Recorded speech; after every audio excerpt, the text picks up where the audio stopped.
Нефункционалните институции ми го убија детето. Мојот син заврши во црната земја, оти тие што требаше да преземат соодветни мерки против тој што го уби, не презедоа апсолутно ништо. Тоа дете убиец требаше да се лекува, а не слободно да шета наоружан со ножеви и да убива по напишан список. Обвинува мајката на 14 годишниот Александар Димов, во чиј дом веќе неколку дена се слуша само лелекањето и плачот.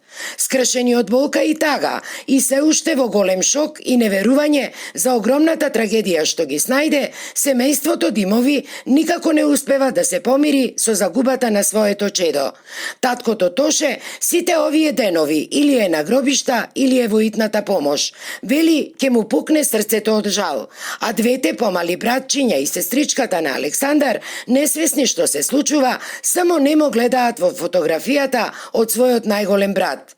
Мајката Маријана пак вели дека се држи, но како само душата и знае, а таа силно и крвари. Уште сум во шок јас.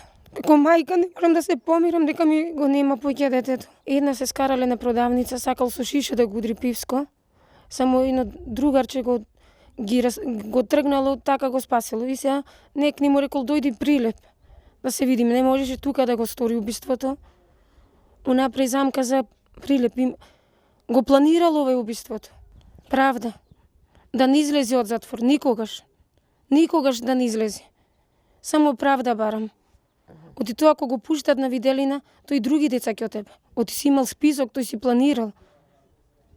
Список си имал со 10 деца да тебе. Ако не беше во ред, требаше мајка му да се бара джаре. А не вака детето да насрада. Зашо? Ни криво, ни должно. Социјални грижи. Зошто? Кај се? Ова не е маче, не е куче, бе дете, 14 години да го гледаш и од раце да ти го земи некој.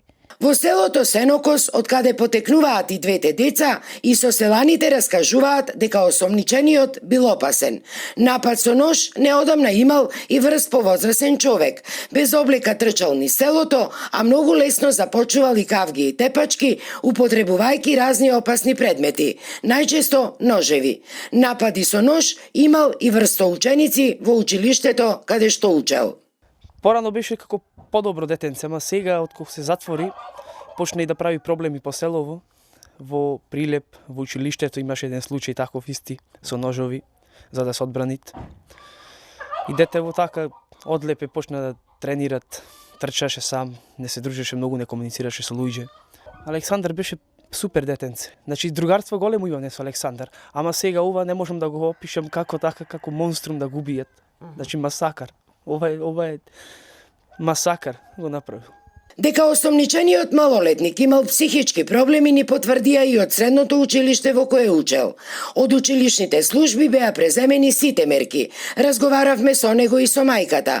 Пријавувавме во Центарот за социјални работи, па дури на наше барање беше испратен и на лекување во Прилеп и во Скопје. Но очигледно надлежните институции не си ја завршија работата и за жал дојдовме до ваков фатален исход, од кој и ние стравувавме, ни рекоа од училиштето. Мислење побаравме и од надлежниот Центар за социјални работи, меѓутоа до овие вести оттаму одговор не добивме. Инаку, осомничениот 16 годишник веќе е во 30-дневен притвор, определен од судија за деца, а по барање на Прилепското обвинителство. Тој се сомничи дека со 10 убоди од нож го усмртил 14 годишниот Александар Димов во Центарот на Прилеп на 29 февруари околу 19 часот и 30 минути.